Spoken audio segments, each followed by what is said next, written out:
I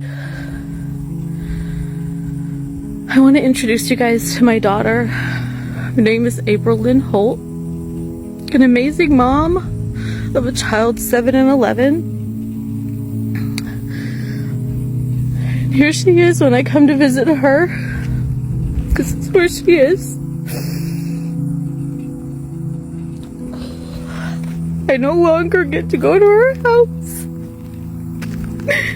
This is the closest I get to holding her hand. In the summer of 2023, a woman was found in her Tennessee home with a plastic bag duct taped around her head. Her husband claimed it was suicide. Police believed him. But one person didn't: her mother. What followed was a year-long battle between grief and justice, as a grieving parent took on a system that refused to investigate. And when the truth finally surfaced, it wasn't just brutal, it was personal. Why would a man confess? Only after the victim's mother uncovered the evidence herself. When paramedics arrived at the Antioch home on July 29, 2023, they found 29-year-old April Holt unconscious in the shower. A plastic bag was wrapped tightly around her head, not loosely draped, but secured with strips of duct tape. She was barely alive. At Vanderbilt University Medical Center, doctors fought to save her. But April never regained consciousness. 2 days later she was dead. The initial ruling? Suicide. But the photos told a different story. Bruising around her neck. Red marks on her ankles. Burst blood vessels across her cheeks. Signs consistent with strangulation, not self-inflicted harm. And as authorities closed the case, one person refused to accept it. April's mother, Jamie Dickerson, saw what no one else seemed willing to look at. Because she didn't just lose a daughter. She saw a crime scene dressed up as a tragedy, and she knew exactly who had staged it. April Holt was 29 years old. A mother of 2, she lived in Antioch, Tennessee, a working-class suburb southeast of Nashville. She had a son who was 8, and a daughter just 12.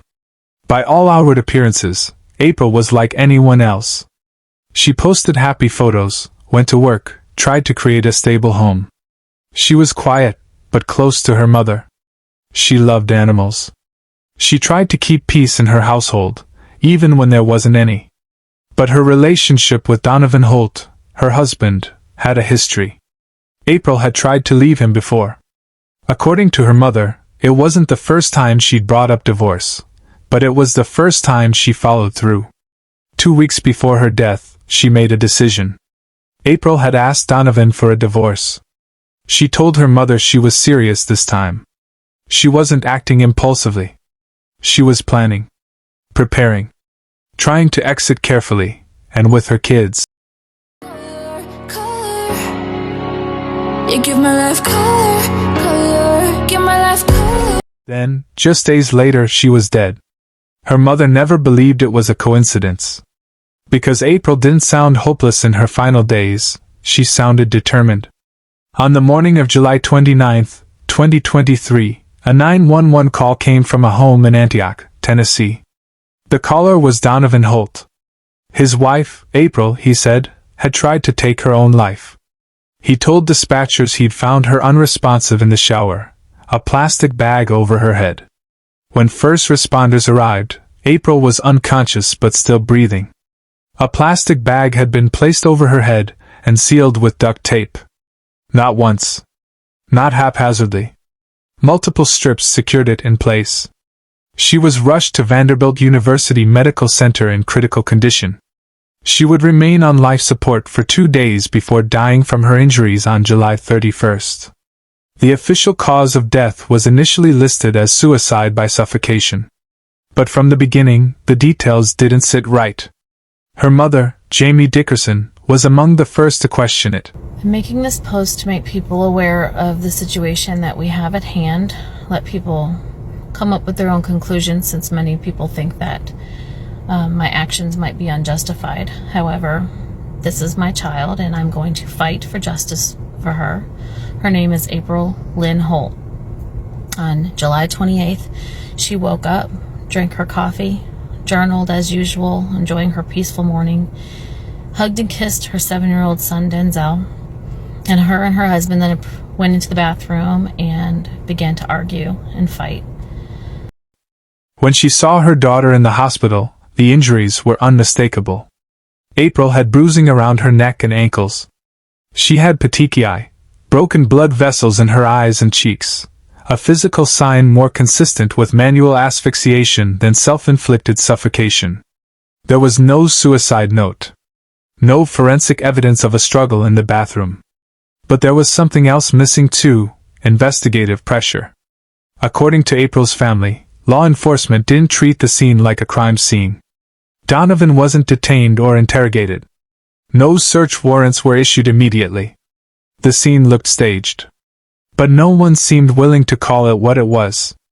Donovan Holt, 33 years old, was April's husband. No, that's the question. It's I'm supposed to answer right now. Yeah. Being best friends. That came first. If we weren't friends, You're so out of breath. I am out of breath. But honestly, if we weren't friends first, it wouldn't have lasted. Like, that's been the base of the whole relationship, the foundation was that we were friends. And so even through the bullshit, we can joke around and maintain that friendship. I mean, it's what kept us through our separation, honestly. So Yeah. being friends is important. He really is like my bestest friend ever. The best. The best friend I could ever ask for. And I married him. On paper, he was an ordinary man, no criminal record, no known history of violence. But behind closed doors, a darker story was unfolding. Family and friends described Donovan as controlling and possessive. According to April's mother, Jamie Dickerson, April had been fearful of him for years. She had attempted to leave him multiple times but had never followed through, until shortly before her death, when she finally filed for divorce. The motive, experts say, often lies in control. When someone is trapped in an abusive relationship, their abuser's fear of losing power can escalate to violence. Donovan's alleged obsession with keeping April in his life turned fatal. Court records reveal a disturbing pattern. Donovan tampered with evidence after April's death and filed false reports, indicating a calculated effort to cover his tracks. His reckless homicide plea confirmed that April's death was no accident, but a tragic outcome of control, fear, and desperation.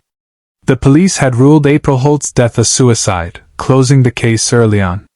But her mother, Jamie Dickerson, refused to accept that conclusion. Determined to find the truth, Jamie launched her own investigation. Over the following year, she gathered evidence, photos of her daughter's injuries, testimonies from friends who spoke of abuse, and inconsistencies in Donovan's story. Her relentless pursuit led to a breakthrough. In June 2024, Jamie confronted Donovan Holt and reportedly recorded a confession, a moment that shifted the entire case.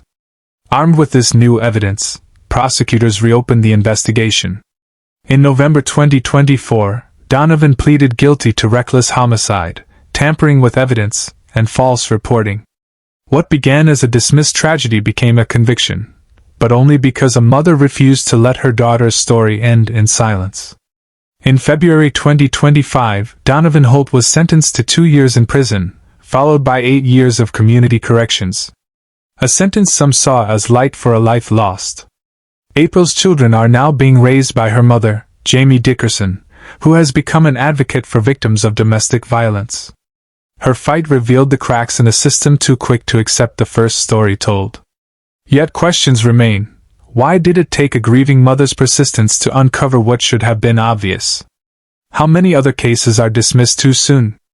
April Holt's death exposes more than one tragedy. It exposes a failure to listen, to protect, and to act. As the screen fades, one question lingers. How many other suicides are hiding a darker truth?